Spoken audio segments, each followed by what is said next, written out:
All right, let's dive into this. Ho Chi Minh City. I mean, you're talking about a massive place, right? Yeah. 10 million people, 24 districts. Uh-huh. It's huge. And figuring out where you fit in or even just where to explore first, that can be, well, a bit overwhelming. Exactly. Which is why this deep dive feels so necessary.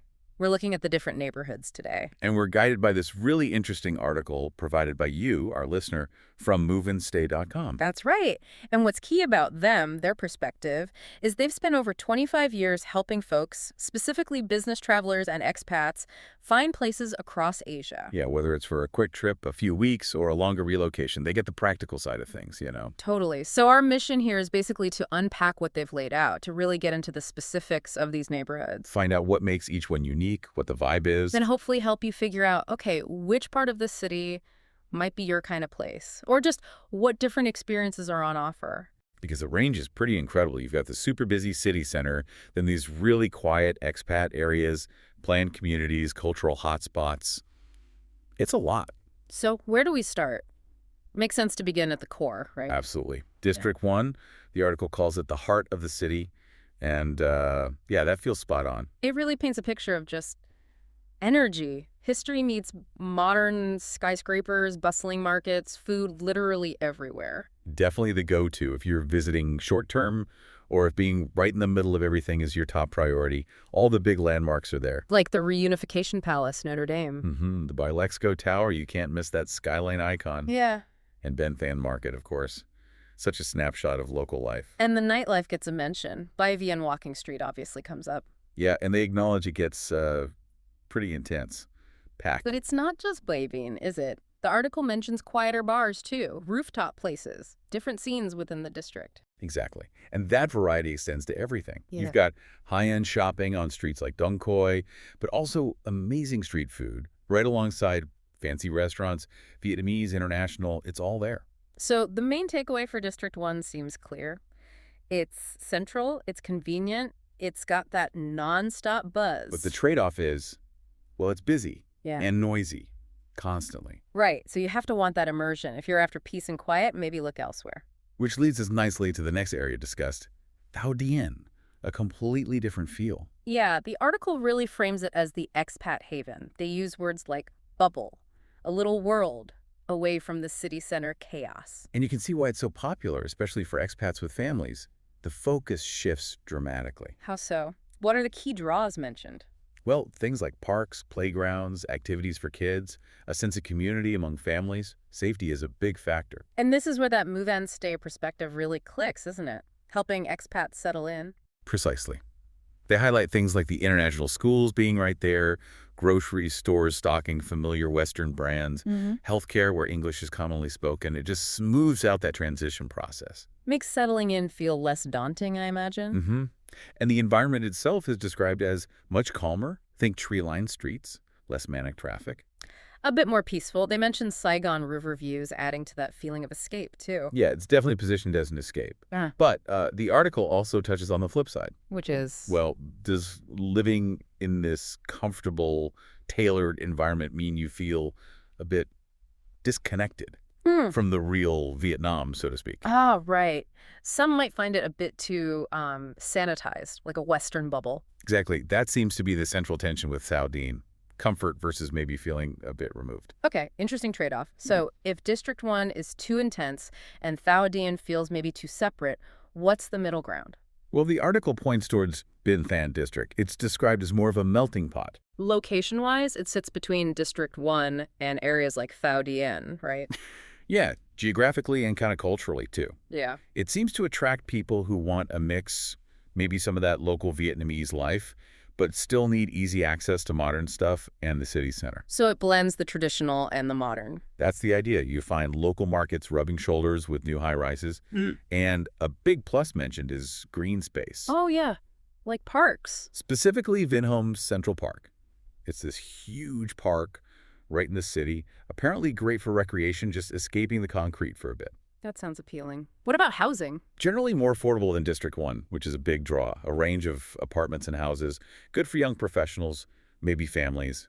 But not just budget options. Now, the article notes there are luxury places too, especially around the landmark 81 Tower, that super tall one. But you still get that local vibe. Definitely. Talks about exploring the local markets at cafes. Yeah. Ward 19 gets a specific shout out for feeling really local. Lots of traditional food. You can sort of soak up the daily life there. Okay, so Binthan sounds like a good balance.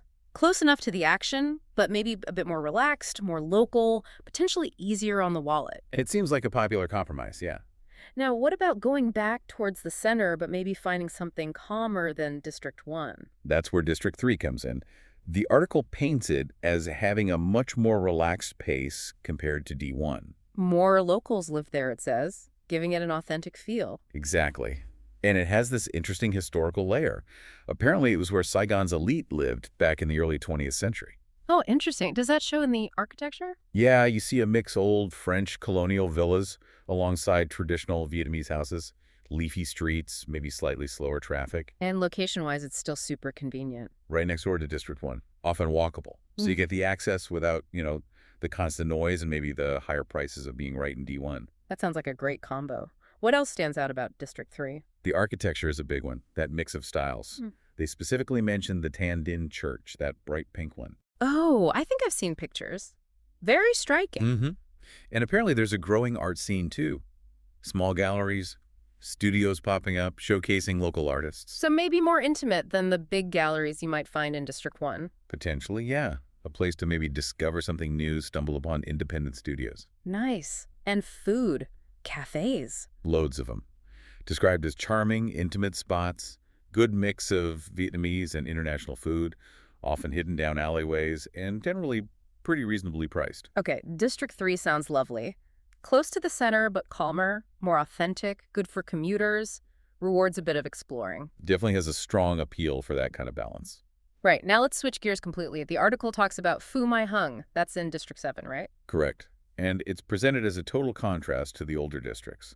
Think meticulously planned, organized, very modern, almost like a self-contained town. Planned community vibe. What does that mean in practice? Upscale living, mostly. Luxury apartments, villas, often in gated areas with pools, gyms, security, wide, clean, tree-lined streets, much less chaotic. Crescent Mall is mentioned as a big shopping center there. And who lives there? Is it mostly expats? A very large international community, yes. The article mentions it's sometimes even called Koreatown because of the large Korean expat population. Ah, okay. So lots of international amenities. Definitely. Restaurants catering to different tastes, Korean, Japanese, Western. Supermarkets with imported goods. International schools are a huge factor, again, attracting families. Finding a good gym isn't an issue there. And is it convenient for work if you need to get downtown? Surprisingly so, it seems. Because it's planned, the access routes to places like District 1 are apparently quite efficient, even though it's further out. Gotcha. So the trade-off here is pretty straightforward. Yeah, it's comfort, convenience, a very modern, almost westernized lifestyle. But it costs more, significantly higher cost of living than more local districts. You pay for that curated environment. Makes sense. And then zooming out a bit, the article also talks about District 7 more generally, beyond just Phu Mai Hung. Right. The overall feel is described as a suburban retreat. It's definitely further out, quieter, more spacious. So popular with families and expats looking for that kind of environment. Yes, exactly.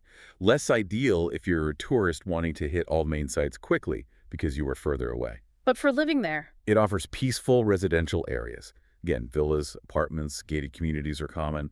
More privacy, less noise, wider streets generally. and a big emphasis on green space, it sounds like. Huge emphasis. Lots of large parks. Mentioned Crescent Lake Park, Starlight Bridge Park, Condu Park. Places for walking, picnics, just being outdoors. What about things like shopping and eating? Still plenty of options. Oh, yeah.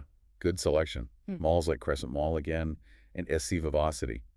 And a really diverse dining scene. Lots of Korean, Japanese, Western options alongside Vietnamese. Plenty of cafes, too, both chains and local spots. So District 7 in general offers that slower pace, more space, lots of green. Kind of an oasis within the city, as the article puts it. That seems to capture well. A conscious choice for a quieter life. Okay, one more distinct area mentioned that sounds really unique. Japantown.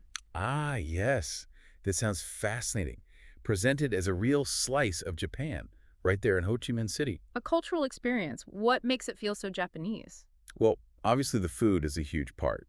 Authentic Japanese restaurants, ramen places like Ramen Danbo are named, High-end sushi spots like Sushi Ray. Ramen. And shops, too. Yeah, shops selling Japanese snacks, ingredients. They even mentioned the convenience stores in the area, like Family Mart and 7-Eleven, actually stock a lot of Japanese products specifically for the community there. That's interesting. And it's not just food and shopping. No, the article highlights cultural events and festivals too. Opportunities to experience Japanese music, dance, food stalls, especially around holidays. Cool. So it has a real community feel. It sounds like it. You hear Japanese spoken, see Japanese signs.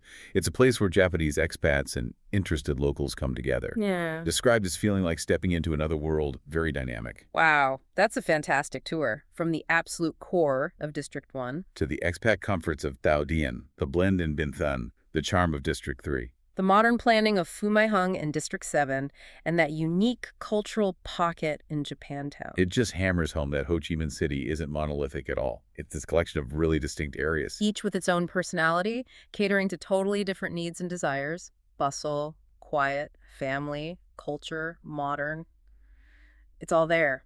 In thinking about the source, movingstay.com, helping people find their place, understanding these nuances is crucial, isn't it? It fundamentally shapes your experience, Absolutely. It's not just about finding a place, but the right place for you. which really makes you think, doesn't it? Yeah, it leaves us with a pretty interesting question to chew on.